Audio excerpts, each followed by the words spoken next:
what's up YouTube? Here I am with the chat. You probably can't see it right now, but I'm live. Hello YouTube, this is gonna be Nilah, Action 2.0 and Samira, ability reveal, reaction from me. Make sure to like the video, and yeah, let's go. Let's just instantly go. Passive, Unending Joy. Nilah amplifies the healing and shielding abilities of nearby allies. Allies that heal or shield Nilah gain a bonus heal or shield for themselves. And when an allied champion heals or shields themselves near Nilah, she gives herself a bonus heal or a shield. If Nilah last hits an enemy minion, she and her nearest allied champions will gain the normal amount of shared experience, plus half of the experience that would have been lost due to sharing. So this is Old Mordekaiser passive, like Old Mordekaiser. Literally copy-paste with... Like, I hate when Riot does this, okay? I was saying that from the champion, like, trailer, this will be like, I champion I love. But I see the passive and I instantly hate it. This is such shit fucking design, especially in high elo. XP is the most important resource in the game, and the fact that she and her support, if they are ahead, they will be even more over-leveled than an like winning ADC. Like she'll be legit probably like a level or two above the usual, so she'll probably be like the level of your top laner, which is so fucking bullshit. Like this is so overtuned, and levels on an ADC and a support matter twice as much as on like a top laner tank. Like the only exception is like fucking Ornn.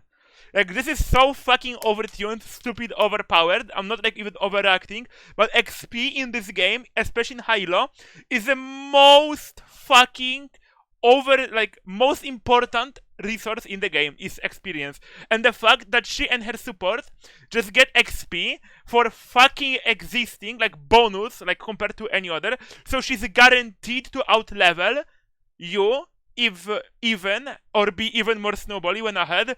It's such a disgusting passive, and the passive is pretty much saying she can't be a solo laner unless Omega overtuned. You will play her bot, which kinda makes Nilah solo lane will only be viable if her other abilities are extremely overtuned. So yeah. Yeah, imagine Nilah and Zilean. Yeah, I'm sure you will have fun versus that. So yeah, her passive, shittiest ability I have ever seen. My least favorite passive of any champion in the game. I hated when Mordekaiser had this, and I hate when she has this. Passive, failure, shit passive. Like legit, I don't know. And the fact that on top of the fucking Omega overtuned passive, she also gets like bonus healing and shielding for no existing. Like lol, this is like prime Riot moment. Like why does she have this part of the passive? Like I'm not trying to be like Reddit circle jerk, you know? I love overtuned champions. I love when champions have over the top like shit they shouldn't have. I play fucking action, but this is way too much. Why is this here with this? Like only choose one part and keep it. Why does she have both? Whatever. Passive is a failure. 0 out of 10 passive. Shitty passive. Legit shittiest I have ever seen.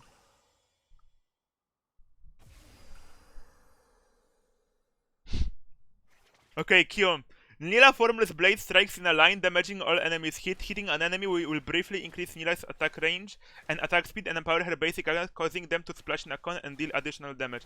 So basically she gets Samira Sword Q on auto attacks, like the cone that Samira Q has if you're in melee range. And then passive attacks and ability damage against champions, ignore some of their armor and heal Nilah for part of the damage dealt.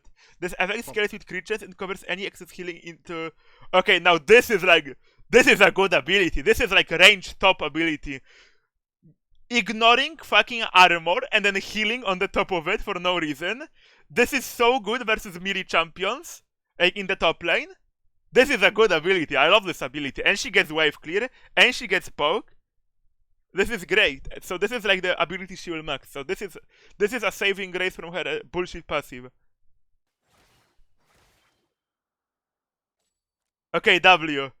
Nilah shrouds herself in a Jubilant Veil and briefly gains bonus movement speed, takes reduced magic damage, and dodges all incoming basic attacks. Touching an ally champion hides them in the Veil as well, but they will be protected for a shorter period. They gave her Jax E that she can give to fucking allies. They gave her my most despised ability in the game to her allies.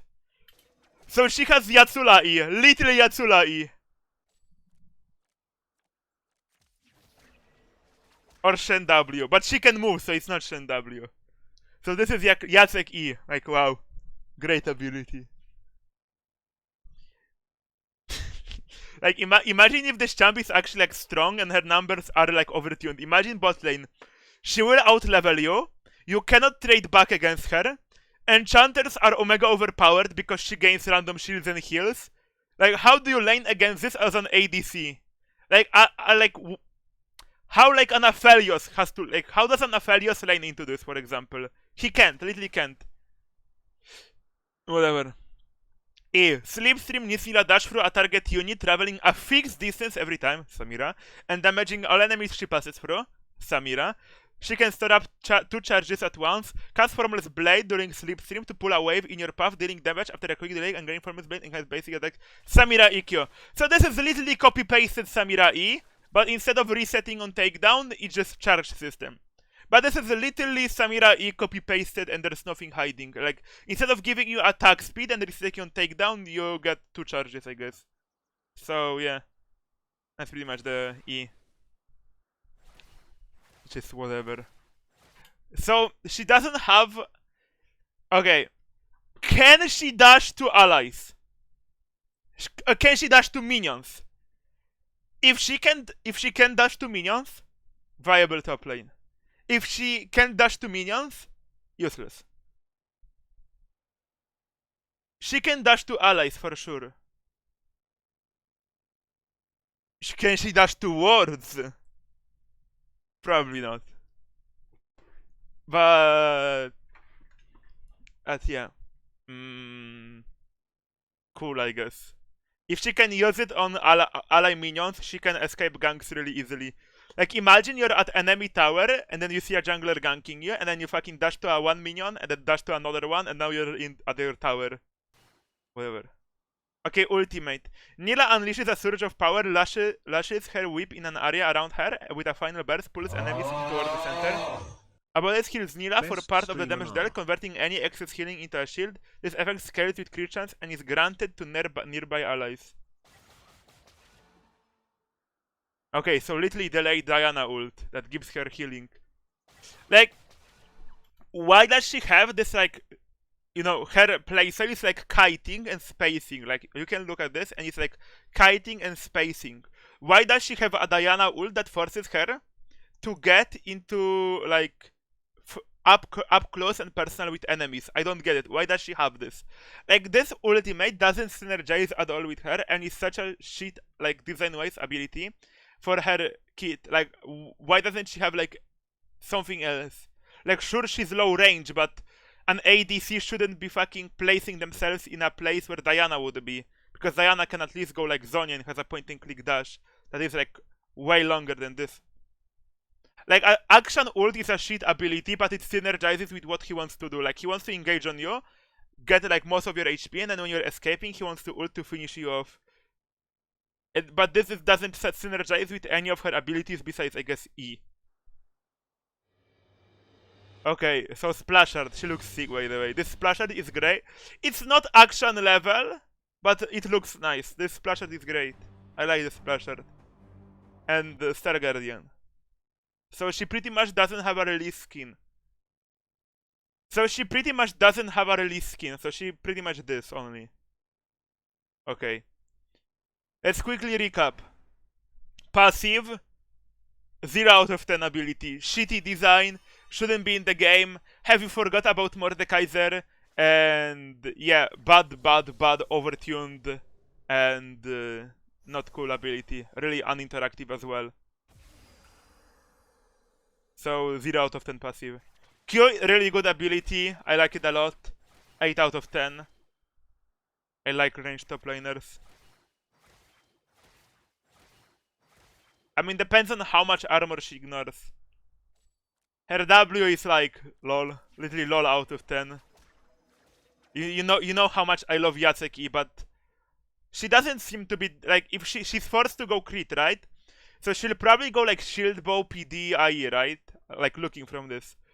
So she won't be as tanky as a Yatsula. So you can probably bait out her E, W and then kill her. So it probably isn't that bad, right? As Jacek E, but still the fact that she can give it to allies So she can play Peel as well? That's bullshit, okay?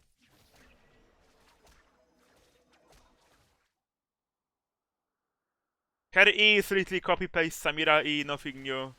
5 out of 10, literally nothing new. And her ult is like 0 out of 10. I mean like 2 out of 10. I don't see the reason why she has an ult like this. I don't like this ult at all.